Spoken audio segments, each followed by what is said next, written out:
Many people on the twin flame journey often ask one big question: if my connection with my twin flame was destined before birth, do I still have free will? This question sits at the heart of the spiritual idea of soul contracts, and it challenges the way we think about destiny, choice, and the deeper purpose of relationships.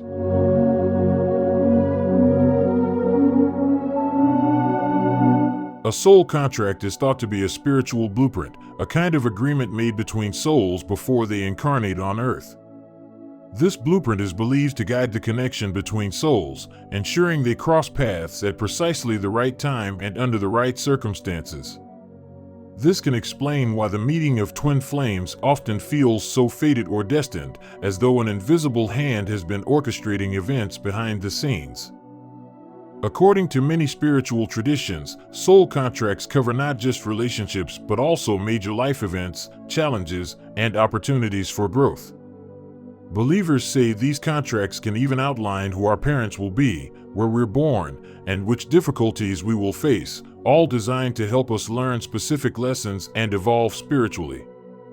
In this way, the life you're living now is not random but shaped, at least in part, by the agreements your soul made long before you took your first breath.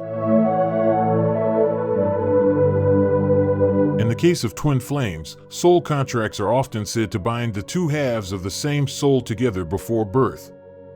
The twin flame connection isn't seen as an accidental encounter but as something that was planned in the spiritual realm. This is why many people describe meeting their twin flame as coming home, or experiencing a fated reunion. It feels like the fulfillment of an agreement said long ago. But if soul contracts exist and predetermine our most significant life experiences, one question naturally arises: what happens to free will?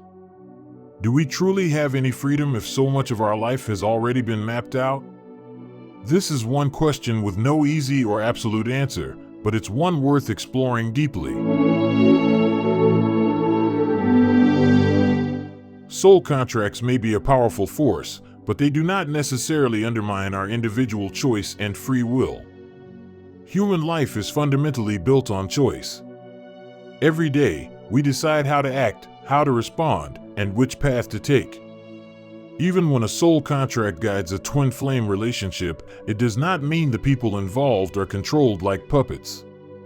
A contract may influence certain actions, events, and situations, but it is still up to each person to respond and decide how they will move forward. Think of a soul contract as setting up the stage and the cast.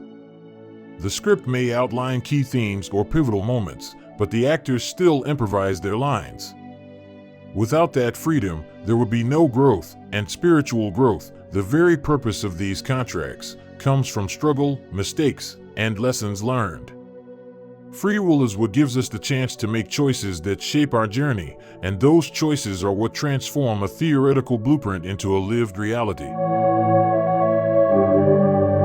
If a soul contract fully controlled every aspect of our lives, growth would be impossible. There would be no space for learning, no room for transformation. In reality, growth happens through challenge, and challenge always involves choice. We may be presented with certain situations, a difficult separation, a painful reunion, an unexpected event, but how we respond determines the kind of person we become. This is especially true for twin flames. Many people believe the twin flame journey is deliberately full of challenges because it pushes both halves to confront their deepest fears, insecurities, and wounds. This could very well be part of the contract itself, a mutual agreement to help each other grow through both pain and love. Yet even within that framework, each person can still choose how to handle the challenges. You might resist and prolong the cycle, or you might face your lessons and move forward. Both paths are possible, and both are expressions of free will. In other words, the twin flame connection doesn't remove your power to choose, it magnifies it. Another area where destiny and free will intersect is timing. Many describe twin flame meetings as happening at the right time, when both halves of the same soul are ready. But readiness itself is shaped by choices. If one person avoids growth or refuses to face their lessons, the reunion may take longer. If both actively embrace healing and self-awareness, they may come together sooner. This shows that while a contract might set the framework, free will influences how and when things happen. The contract might ensure you will meet your twin flame eventually, but your choices determine the path you take to that moment and the state you're in when it happens. In this way, timing is not fixed but dynamic, constantly shifting in response to your actions. One of the clearest ways to understand this balance is to picture your soul contract as a destination on a map. The contract may give you the address, the lesson, the experience, the connection you're meant to have, but your free will determines which route you take to get there. You might choose a long, winding road filled with detours, or you might find a shorter, smoother path. Either way, you're still moving toward the same destination. This perspective shows how destiny and free will work together rather than cancel each other out. The contract sets the destination, and your free will chooses the journey. Both are essential to the twin flame experience. It's also important to remember that twin flame contracts are not designed to control or trap anyone. Their purpose is growth and awakening, not punishment or suffering. If a connection becomes harmful or toxic, free will gives you the right to step back, take space, or even end a relationship. Growth can still happen apart. In fact, many twin flame journeys involve periods of separation precisely because distance provides space for healing. So, do we really have free will if a soul contract exists? The answer is yes. Free will is always present, but it works alongside the soul's guidance. A contract may cause you to have certain experiences or bring certain people into your life, but you still choose how to live through those experiences. You still choose your thoughts, your reactions, your behaviors, and ultimately, your growth. Understanding this balance can change the way you see your twin flame journey. Instead of feeling powerless, you can see yourself as an active participant in a larger story. Yes, there may be a contract guiding certain events, but your choices still matter. How you communicate, how you heal, how you love, these are all within your power. This mindset can also bring peace during difficult times.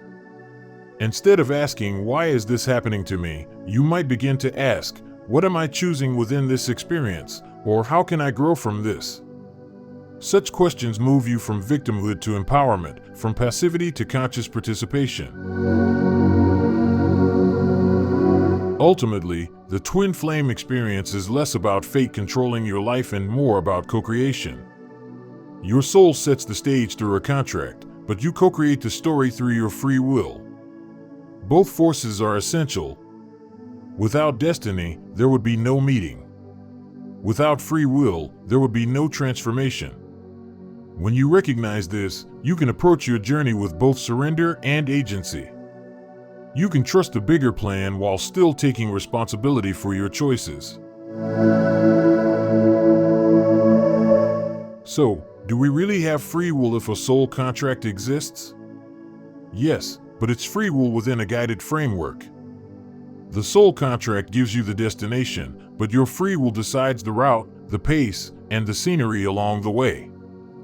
Your twin flame journey, like all journeys, is not about losing control but about learning to steer. The contract may bring you to the crossroads, but your free will determines which path you take next. And in that sense, you are never without power.